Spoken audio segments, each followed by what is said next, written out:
안녕하세요. 한국창업경제연구소 장정용입니다. 예, 반갑습니다. 이번 시간에는 제가 프랜차이즈 CEO 당신도 될 수 있다, 그런 주제로 강연을 만들어 봤고요. 요즘 같은 경우는 제가 프랜차이즈 쪽으로 한 17년 정도 있었는데, 예전에 같은 경우는 프랜차이즈 CEO 분들이 40대, 50대 분들이 굉장히 많으셨어요. 근데 요즘은 제가 CEO 분들을 만나면은 30대 초반, 20대 후반, 심지어 20대 중반의 프랜차이즈 CEO 분들도 많이 계시고, 20대 중반대부터 프랜차이즈 CEO가 되겠다라는 생각으로 많이 좀 도전을 많이 하고 계십니다. 이런 분들이 당장 뭐 1년 안에, 2년 안에 뭐 100개, 200개 되는 프랜차이즈 CEO가 되는 경우도 있고요. 젊었을 때 많이 도전을 하시면은 차후에 뭐 굉장히 뭐 좀 유명한 프랜차이즈 CEO가 되지 않을까. 그래서 프랜차이즈 CEO가 될 수 있는 프랜차이즈 시스템에 대해서 제가 말씀을 드리겠습니다. 일반적으로 기존에 이게 동네 슈퍼죠. 대부분 뭐 10년 전, 15년 전만 해도 다 동네에 이렇게 슈퍼가 있었습니다. 하지만 이 슈퍼들이 지금은 보시면은 다 편의점으로 바뀌었죠. 또 하나 보시면 기존에 개인 뭐 세탁소, 동네마다 세탁소가 많았었는데 세탁소도 다 프랜차이즈가 됐습니다. 기존에 있던 브랜드들이 개인 매장보다는 프랜차이즈화가 돼가지고 진행이 되고 있고요. 국수집, 뭐 개인 분식집들 같은 경우도 지금은 보시면은 일반적으로 뭐 이렇게 뭐 이런 뭐 김밥 브랜드라든가 무슨 떡볶이 브랜드라든가 거의 뭐 유명 상권을 가보면은 개인 매장보다는 거의 체인점으로 많이 바뀌어 있는 편이고요. 우리나라에서 이게 프랜차이즈 사업을 하기 위해서는 공정거래위원회의 정보공개서와 가맹계약서라는 것을 등록을 하셔야 됩니다. 그러면 프랜차이즈가 등록되어 있는 게 지금 뭐 2018년이 됐죠? 이 2016년 기준인데 뭐 브랜드 수만 지금 5,000개가 넘고요. 현재는 거의 6,000개 가까이가 돼 있고요. 가맹점만 20만 개가 되는 굉장히 큰 사업 구조가 돼 있고요. 대부분 개인 매장이 프랜차이즈화가 되는 게 IMF 이후로 10년, 20년 동안 굉장히 많이 진행이 됐고, 앞으로 10년, 20년 후는 더 많은 프랜차이즈가 좀 대세가 되지 않을까. 청년 여러분들도 뭐 프랜차이즈에 좀 관심을 갖고 준비하신다고 하면은 도움이 되지 않을까, 그런 생각이 들어지고요. 일반적으로 보시면은 프랜차이즈 공정거래위에 등록되어 있는 것 중에서 프랜차이즈 화유리라고 볼 수 있습니다. 일반적으로 외식업이 아직까지는 전체 프랜차이즈 브랜드 중에서 뭐 7, 80% 이상을 차지하고 있고요. 대신에 요즘은 서비스업이라든가 도소매 쪽으로도 개인 매장이라든가 대리점 형태에서 프랜차이즈가 되는 뭐 지금 뭐 변화하는 시점이라 그렇게 보시면 좋으실 것 같으시고요. 일반적으로 보시면은 뭐 이게 업종입니다. 정보공개서가 되어 있는 우리나라 뭐 프랜차이즈가 정보공개서 등록되어 있는 프랜차이즈 브랜드들이고요. 한식이 제일 많은데, 한식이라는 게 뭐 고깃집, 뭐 부대찌개집, 설렁탕집 이런 걸 모두 한식으로 보다 보니까 한식이 뭐 제일 많이 나오기는 하는데, 실제로 많은 거는 뭐 치킨, 분식, 커피, 이런 뭐 주점, 이런 외식 업종이 아무래도 프랜차이즈가 많이 진행이 돼 있고요.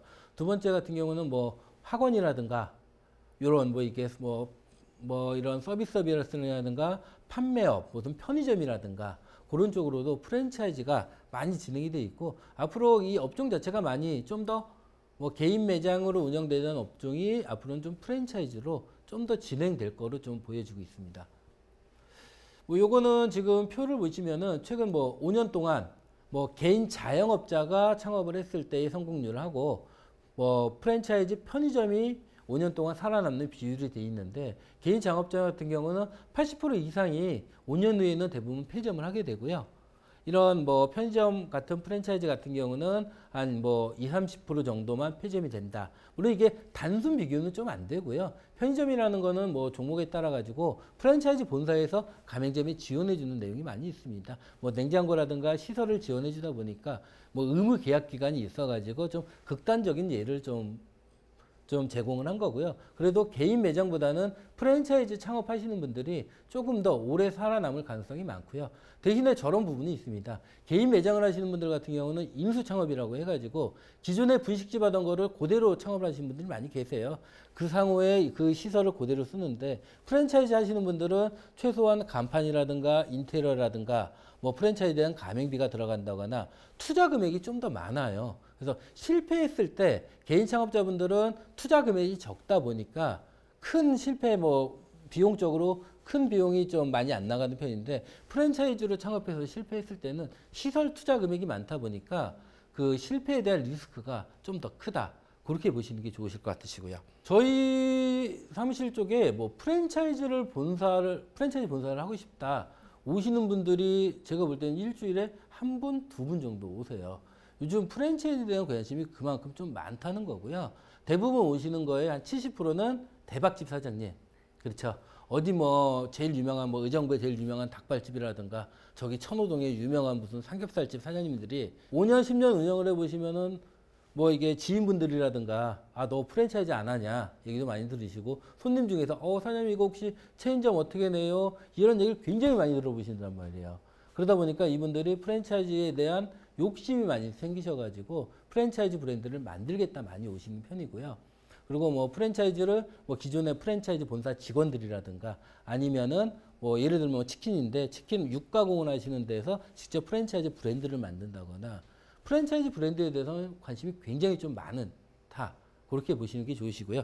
대신에 개인 매장을 하는 거하고 프랜차이즈 브랜드를 운영하는 거는 좀 틀려요. 장사를 하는 것과 사업하는 거는 똑같이 삼겹살집을 하더라도 내 매장 하나 하는 것과 프랜차이즈 브랜드를 만드는 거는 아예 좀 차원이 다른 전혀 틀린 업종이다. 그렇게 보시는 게 맞으시고요. 프랜차이즈 사업을 하려고 하면은 최소한 20평에서 30평 조그만 사무실을 하나 있어야 되고요. 그리고 뭐 본인이 CEO니까 본인이 있다고 쳐도 프랜차이즈 경험이 없다 보니까 프랜차이즈 경험이 있는 본부장을 뽑는다거나 영업 직원을 뽑는다거나 슈퍼바이저, 조리바이저 하다못해 뭐 여직원, 뭐 격리 직원이든 디자인 직원을 뽑아서 최소 5명 정도가 있어야지 프랜차이즈 회사의 구조가 갖춰지는 거예요. 그러면 대박집 사장님들 대부분 보시면은 한 달에 한 1,000만 원에서 2,000만 원 정도 수익이 발생하세요. 그 정도 발생하니까 나는 이런 대박 매장을 프랜차이즈를 하시겠다. 그래서 사무실을 차리고 직원을 구인을 하고 뭐 마케팅을 하고 이렇게 창업을 하세요. 근데 실제로 프랜차이즈 성공률이 높지는 않아요.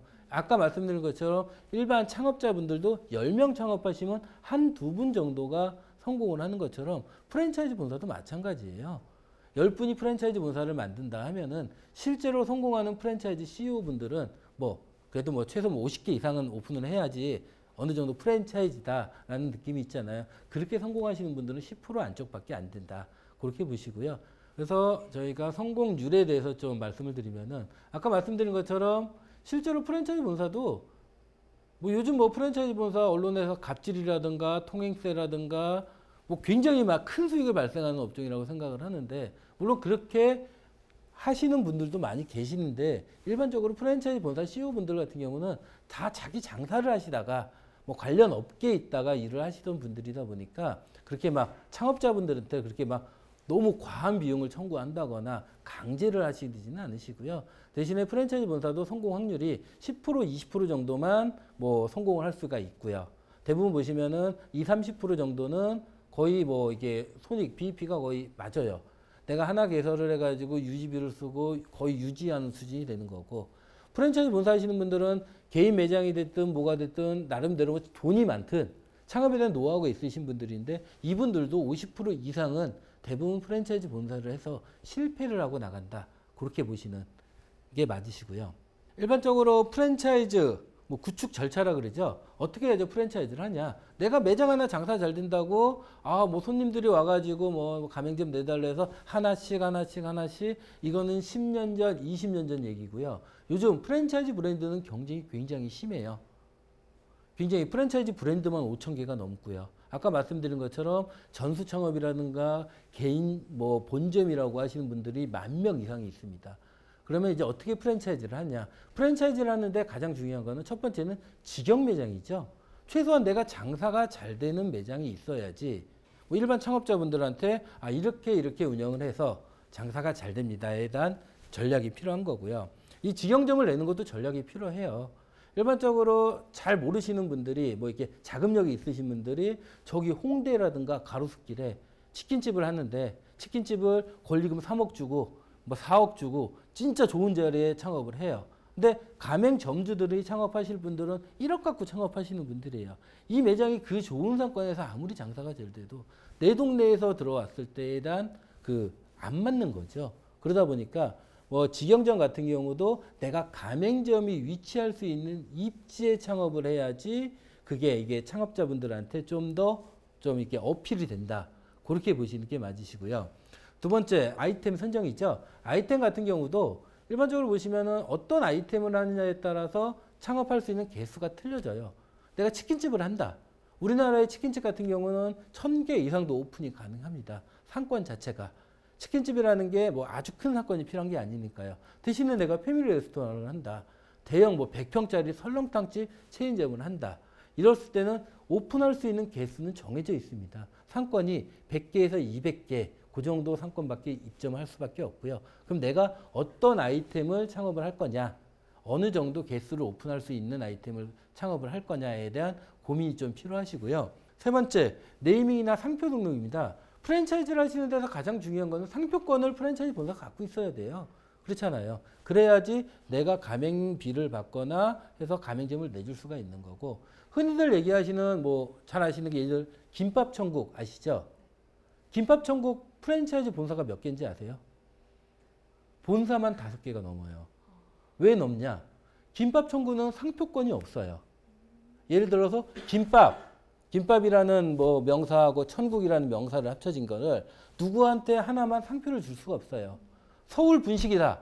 내가 서울 분식집을 내가 제일 먼저 상표 등록을 했다. 저한테 준다. 이거는 형평성의 문제가 되는 거예요. 그러다 보니까 상표를 낼 때는 내가 좀 이렇게 차별성이 있는 상표를 내셔야지 상표권이 가능하시고요. 그래서 체인 사업을 염두에 두신다고 하시면은 상표권은 무조건 확보를 할 수 있는 개념이 필요하시다. 그런 부분을 보시는 게 좋으시고요. 그 다음에 물류 시스템. 물류라는 거는 일반 창업자분들이 프랜차이즈 하면서 가장 어려워하시는 이 물류예요. 여기 뭐 종로에서 삼겹살집을 하는데 장사가 잘 돼. 아, 난 국내산 생고기를 저기 뭐 이렇게 뭐 축산물 가공업체에서 갖고 와. 근데 프랜차이즈 사업을 한다는 거는 갑자기 광주에 오픈할 수도 있고 대구에 오픈할 수도 있단 말이에요. 그때 그럼 그 물건을 어떻게 갖다 줄 거냐. 그래서 이걸 전국 시스템이 될 수 있는 뭐 전국 물류 시스템이 될 수 있는 뭐 대기업 물류라든가 아니면 그런 시스템을 정비해야지 프랜차이즈 사업을 진행을 할 수가 있어요. 그리고 중요한 거는 뭐 매뉴얼이죠. 뭐 프랜차이즈 브랜드를 뭐 아까 직영점을 운영을 하면서 아, 요건 단가는 어떻게 하고 식자재 관리는 어떻게 하고 발주는 어떻게 하고 손님이 왔을 때 어떤 부분을 좀 체크를 해준다. 그런 프랜차이즈 본다는 자기 브랜드만의 매뉴얼을 확보를 하셔야지 가능하다. 그렇게 보시고요. 개설 조건이라든가 뭐 이게 인테리어 컨셉이라든가 어떤 컨셉, 프랜차이즈는 인테리어라든가 간판이 다 통일이 돼 있잖아요. 그러다 보니까 내가 이거를 몇 평 기준으로 20평 기준으로 평당 단가를 어느 정도 잡아가지고 개설을 하겠다. 그런 개설 조건에 대해서 좀 필요하고요. 전체적인 내용이 나와 있는 거고요. 뭐 구체적으로 필요한 부분을 좀 더 말씀을 드리면은 프랜차이즈 브랜드를 만드실 때 대부분 생각하시는 게 프랜차이즈 본사 먼저 생각을 했어요. 아, 내가 본사에 뭐 수익 구조를 어떻게 할 거고, 내 전국에 어떻게 오픈할 거고, 홍보를 어떻게 할 거고 먼저 생각하시고 가맹점주가 어느 정도 마진을 남기게 해준다 그 생각을 하고 그 다음에 고객을 생각을 해요. 이렇게 프랜차이즈 본사를 만들면은 다 망합니다. 안 돼요. 프랜차이즈 본사의 제일 첫 번째는 고객이 좋아하는 메뉴라든가 단가라든가 컨셉을 잡고 그 다음에 가맹점주 입장에서 어느 정도 마진이라든가 운영을 편리성을 만들어주고 그 다음에 본사의 수익 구조라든가 뭐 지원 구조를 만들어야 됩니다. 일반 창업자분들은 거꾸로 일반 본사를 만드시는 분들은 거꾸로 생각을 하는데 첫 번째는 고객, 가맹점주, 그 다음에 본사에 대한 노하우, 뭐 운영에 대해서 고민을 하셔야 되는 거고요. 그 다음에 뭐 1등 아이템을 할 거냐 2등 아이템을 할 거냐 굉장히 중요해요. 일반적으로 창업하시는 분들은 야, 나는 우리나라에서 1등 아이템을 하겠다. 아무도 안 하는 아이템을 내가 예를 들어 뭐 죽집을 하면 죽집 우리나라에서 제일 유명한 죽집 브랜드를 만들겠다 생각하는데 1등 브랜드 내가 처음으로 프랜차이즈화를 내는 브랜드의 확률 아까 말씀드린 것처럼 성공 확률이 10%밖에 안 돼요. 그러면은 과연 내가 브랜드는 난 1등의 10%가 되더라도 난 독보적인 1등의 아이템을 갈 건지, 아니면은 그 10년 전, 뭐 15년 전에 본죽이라는 아이템이 생기고 2브랜드, 3브랜드, 유사 브랜드가 많이 생겼어요. 유사 브랜드 2등 아이템이 뭐 본죽이 1000개가 나갔다고 치면은 2등 브랜드가 500개 이상 오픈을 했단 말이에요. 그러면은 1등 브랜드는 10%의 성공 확률로 1000개를 오픈을 했는데 2등 브랜드 같은 경우는 1등이라는 아이템에 벤치마킹을 하고 이걸 좀 더 업그레이드 해가지고 성공 확률을 50% 이상을 넓혀놓고 500개를 오픈했다고 하면은 과연 어떤 게 좀 더 효과적이냐, 그런 부분에 대해서 고민을 많이 하셔야 됩니다. 일반적으로 이게 뭐 프랜차이즈 본사로 오시는 분들이 대부분 보시면 나는 1년에 100개를 만들겠다. 1년에 100개 만드는 브랜드 나와요. 최근에 뭐 주스 전문점이라든가 무슨 뭐 치즈 등갈비라든가 스몰비어라든가 이런 거 1년에 300개, 400개까지 오픈을 했어요. 그런 브랜드도 나오는데 과연 그런 브랜드가 얼마나 나오겠느냐, 그런 부분에서 고민을 하셔야 되고요. 그리고 일반적으로 보시면은 1년에 100개 오픈한다는 거는 가벼운 아이템입니다. 뭐 창업 자금이 좀 작거나 매장 평수가 작은 아이템 같은 경우는 개수가 좀 많이 늘어날 수가 있고요. 대신에 매장이 무거운 아이템, 매장이 평수가 크고 창업 자금이 2, 3억 들어가는 아이템 같은 경우는 개수 자체가 좀 늦어질 수가 있어요. 그래서 내가 어떤 전략을 쓸 거냐, 그에 대한 고민을 좀 하셔야지 프랜차이즈 브랜드가 좀 형성이 된다. 그렇게 보시는 게 좋으시고요. 그 다음에 창업 자금. 이것도 아까 뭐 개수하고 좀 연관된 업종인데 일반적으로 창업자분들이 70%는 창업 자금이 1억 이내예요. 그러면 뭐 창업 자금을 내 아이템을 똑같이 고깃집을 하시든 치킨집을 하시든 총 창업 자금을 5천만 원짜리 아이템을 점포 얻는 것부터 인테리어까지 5천만 원짜리 아이템을 할 거냐, 아니면 1억짜리 아이템을 할 거냐, 2, 3억짜리 아이템을 할 거냐에 따라 틀려지는 거예요. 전략이요. 일반적으로는 당연히 뭐 대부분의 창업자분들이 1억 이내로 창업을 하다 보니까 당연히 1억 이내의 창업 아이템이 가장 많고요. 대신에 2억, 3억 정도의 뭐 키즈 카페를 한다거나 이런 거는 창업자분이 10분이 오시면은 2억 이상, 3억 갖고 있는 분이 한 분밖에 안 계신 거예요. 그만큼 타겟층이 좀 약해지는 거고요. 대신 창업 자금이 많다고 하면은 창업 성공률, 가맹점의 성공률을 좀 더 높여줄 수 있는 그런 장점은 있습니다. 그래서 창업할 때 어떤 타겟층, 어떤 창업 자금의 타겟층을 잡을 거냐, 그 부분이 많이 중요하고요. 어떤 상권에 입점을 할 것이냐. 내가 아이템에 따라 가지고 내가 뭐 대학생들을 대상으로, 여기 계신 대학생들 대상으로 요즘 저가 포차 많잖아요. 뭐 삼모포차, 뭐 모포차 해가지고 그럴 것처럼 대학교 앞에 상권에 위치할 거냐, 아니면은 홍대라든가 가로수길처럼 메인 상권에 들어가는, 만약에 내가 뭐 브라질 음식점을 한다. 브라질 음식점이 뭐 주택가에 들어가가지고 성공 확률이 없어요. 이런 아이템은 메인 상권, 젊은 사람들이 모이는 상권, 인천에 가면 구월동에 가셔야 되는 거고요. 서울에 간다고 하면은 가로수길이든 이렇게 모이는 상권에 들어가는 아이템을 하셔야 되는 거고. 근데 치킨집을 한다. 치킨집을 할 때는 굳이 그런 메인 상권에 들어갈 게 아니고 B급 상권, 조그만 역세권, 지하철역 정도만 있으면 얼마든지 들어갈 수 있는 창업 아이템이 되는 거예요. 그래서 들어갈 때 내 아이템이 A급 상권의 창업 아이템을 볼 건지 B급을 볼 것인지, 예를 들어 뭐 설렁탕을 한다 하면은 대로변에 국도변, 그런데 큰 평수의 아이템이 맞는 아이템입니다. 자기가 들어갈 수 있는 아이템의 컨셉을 좀 잡으셔야 된다. 그런 부분을 설명을 드리고요. 그 다음 경우는 몇 평대를 오픈할 거냐. 내가 일반적으로 기준 평수라고 그러잖아요. 고깃집을 하는데 10평대 고깃집을 하겠다. 말이 안 돼요. 고깃집이 포장이나 테이크아웃이 없는 아이템인데 10평이면 4인용 테이블 딱 5개가 들어갑니다. 5개 들어가서 이 회전율을 볼 때 매출이 나오기는 좀 한계가 있는 거고요. 대신에 내가 아이템이 뭐 고깃집을 보시면은 나는 20평에서 30평대의 중소형 고깃집 아이템을 하겠다. 아니면은 내가 정육식당 형태로 해가지고 50평 이상의 아이템을 잡아 나가겠다. 속도감이 느리더라도 그런 전략이 필요합니다. 내 매장의 상권, 아까 말씀드린 상권이라든가 매장의 크기, 그런 부분에 대한 고민이 꼭 필요하시고요. 창업은 프랜차이즈 본사 봉사하려고 하는 건 아니잖아요. 돈 벌려고 하는 겁니다. 그러면 내가 그러면 이 프랜차이즈 본사 수익 구조는 간단해요. 개설할 때 가맹비를 받거나 교육비를 받거나 인테리어라든가 주방 이렇게 시설이 들어가면서 중간에 마진을 남는 개설 수익 구조가 있고요. 중간에는 로열티, 매달 받는 얼마씩 받는 로열티라든가 물류 수익, 이 구조를 어떻게 잡을 거냐에 대한 고민이 있어야 됩니다. 실제로 보시면은 요즘 뭐 치킨 브랜드 많이 있죠? 치킨 브랜드 같은 경우는 물류 수익이 굉장히 좀 좋은 아이템이에요. 메뉴가 한정이 돼 있고 뭐 가맹점에 공급하는 닭 자체가 염지를 해서 공급해두고 파우더를 공급을 하다 보니까 가맹점에서 개별 사입을 하기가 좀 쉽지 않은 아이템이에요. 그러다 보니까 물류 수익이 굉장히 많이 발생해요. 일반 다른 프랜차이즈 업종에 비해서. 그렇기 때문에 개설 수익을 좀 더 낮게 잡아도 물류에 포커스를 줄 수가 있는 거고, 거꾸로 해서 술집을 한다. 포차라는 브랜드에 창업을 해요. 포차에는 메뉴가 들어가는 게 100가지에서 150가지 식재료가 들어가요. 그 중에서 70%는 여기 마트에서 살 수도 있고요. 슈퍼 가서 살 수도 있는 메뉴예요. 그러다 보니까 가맹점의 입장에서는 비용이 조금만 본사께 조금만 비싸거나 질이 조금만 떨어지면은 일반 뭐 식재료라든가 근처에서 사입을 해온단 말이에요. 물류 수익이 뭐 치킨에 비해서는 굉장히 좀 박해요. 창업 운영하는 게. 그러다 보니까 개설할 때 수익, 뭐 가맹비라든가 인테리어비라든가 이런 부분에서 좀 더 개설할 때 수익 구조를 많이 좀 담아내는 아이템이 되는 거고요. 이 비율을 어떻게 할까에 대한 고민이 많이 필요합니다. 유행업종을 할 거냐, 유망업종을 할 거냐. 요즘 프랜차이즈 경쟁이 굉장히 심해요. 어떤 아이템이 하나가 뜬다. 유사 브랜드가 6개월도 안 돼서 10개, 20개가 생겨요.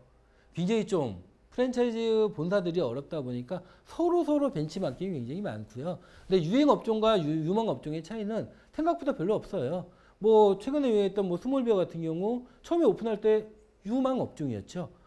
네, 새로운 컨셉의 새로운 메뉴에 창업 아이템이 됐지만은 유사 브랜드가 10개, 20개, 30개 생기면서 뭐 하나의 상권에서 장사할 때는 장사됐지만은 비슷한 아이템이 5개, 6개가 있다고 하면 같이 죽어 들어가는 거고요. 유행업종과 유망 아이템을 비교할 때는 이 트렌드 주기입니다. 일반적으로 보시면은 뭐 도입기, 성장기, 성숙기, 쇠퇴기가 있다고 하면은 이 주기가 유행업종 같은 경우는 2년 안에 짧아지는 게 유행업종으로 보시고요. 이게 5년 이상 길어진다고 하면 유망업종이 되는 거고요. 그래서 프랜차이즈 브랜드를 만들 때는 되도록이면 당연히 유행업종보다는 유망업종이 될 수 있게 메뉴 구성이라든가 상품 구성에 좀 더 신경을 쓰셔야 된다. 그런 부분을 말씀드리고 싶고요. 그리고 아까 말씀드린 거 벤처 아이템을 하냐 대중 아이템을 하냐. 벤처 아이템이라는 건 1등 아이템하고도 겹쳐요. 내가 갑자기 우리나라에 아무것도 없는 저기 아프리카 가나에 고기를 갖고 와가지고 창업을 한다. 이 성공률을 하고 내가 삼겹살집을 하는데 이 삼겹살집을 와인에 숙성을 하든 뭐 숙성 삼겹을 만들든 뭐를 집어넣어서 좀 더 업그레이드를 하느냐. 일반적으로는 이런 대중적인 아이템이 프랜차이즈화가 하기는 훨씬 수월하다. 그런 부분 말씀드리고요. 그리고 일반적으로 뭐 이게 진입장벽이라고 그래요. 진입장벽이 외식업 같은 경우 생각보다 높지는 않아요. 내가 아무리 뭐 특별하게 최근에 뭐 유행했던 게 치즈 등갈비 그런 거 유행을 했잖아요. 매운 치즈에 매운 갈비에 치즈를 만든다. 이거 주방장들 일반 뭐 프랜차이즈 본사에서 하루 이틀이면 만들어요. 굉장히 진입장벽이 굉장히 좀 낮은 업종이 되고요.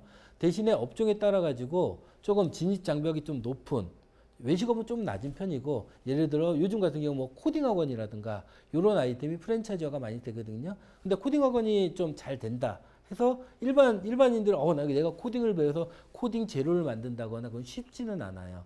그래서 되도록이면 진입 장벽을 조금이라도 만들 수 있는 아이템을 잡아 놓으시는 게 좋으시고요.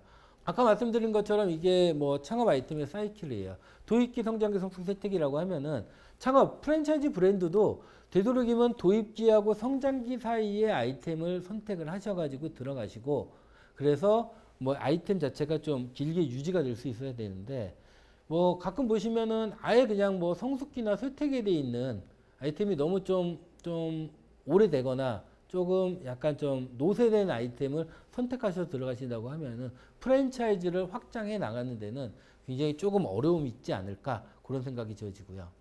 누구를 따라할 것인가?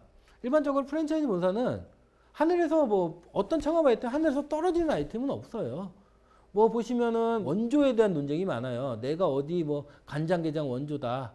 뭐 어디 뭐 순두부의 원조다. 원조가 어디 있습니까? 간장게장이 언제부터 나왔던 건데 고매장 100년 됐어요? 200년 됐어요? 아니에요. 원조는 없어요. 대신에 프랜차이즈 본사 같은 경우는 그래서 개인 대박집들에 대한 벤치마킹을 많이 하는 편이고요. 그리고 뜨는 아이템, 뭐 최근 뭐 주스 전문점이 뜨거나 뭐 이렇게 뭐 스몰비어가 뜬다거나 했을 때 그런 브랜드에 대한 뭐 좀 벤치마킹을 좀 많이 하시는 편이고, 거꾸로 해서 요즘은 해외에서 유명한 브랜드들 뭐 베트남의 유명한 뭐 쌀국수라든가 그런 거를 국내로 갖고 와가지고 프랜차이즈화를 진행하는, 꼭 어떤 방법이 맞다 좋다 그렇게 말씀드리기는 좀 어려운 부분이 있고요. 그리고 창업 아이템을 어떻게 만들 거냐, 똑같이 삼겹살을 파는데 이거를 뭐 기존의 삼겹살 1인분에 10,000원짜리 하던 거를 5,000원으로 가격을 파괴해가지고 손님을 끌어모을 건지, 아니면은 10,000원 하던 거를 12,000원, 13,000원 특별한 뭐 숙성을 하거나 양념을 넣어서 고가의 전략을 쓸 건지, 그런 부분에 대해서 고민이 좀 필요하시고요. 그리고 고객층, 내가 어떤 고객층을 갈 거냐, 20대 타겟의 아이템이냐, 남녀노소의 타겟의 아이템이 될 거냐, 똑같은 고깃집도 틀려요. 저가의 뭐 삼겹살집이라면 아무래도 좀 젊은 층을 대상으로 갈 거고, 이런 뭐 소고기, 돼지고기가 같이 들어가는 B급 상권에 들어간다고 하면은 전체 고객을 좀 대상으로 많이 보실 것 같고요. 그리고 제품 구성, 뭐 고깃집을 하면 내가 삼겹살 전문점으로 갈 거냐, 소고기, 돼지고기를 같이 가는 고깃집을 갈 거냐, 그런 부분에 대해서는 고민도 필요합니다. 창업 아이템을 선정을 하실 때는요. 이상 제가 지금 프랜차이즈 본사를 만들 수 있는 구조에 대해서 좀 간단히 말씀드렸고요. 여러분들 아직까지는 조금 좀 젊으시고 하시니까 뭐 창업에 대해서 고민도 많이 안 해보시고 프랜차이즈에서 많이 고민 안 해보셨는데, 나중에 혹시 10년 후, 20년 후에 여러분들이 뭐 직장을 다니시다거나 뭐 결혼 이후에 나중에 창업을 할 수 있기 때문에 창업에 대한 공부는 조금씩 뭐 좀 해보셔도 나쁘지 않을까 그렇게 생각되지고요. 이상 제 강연은 여기서 마치겠습니다. 예, 감사합니다.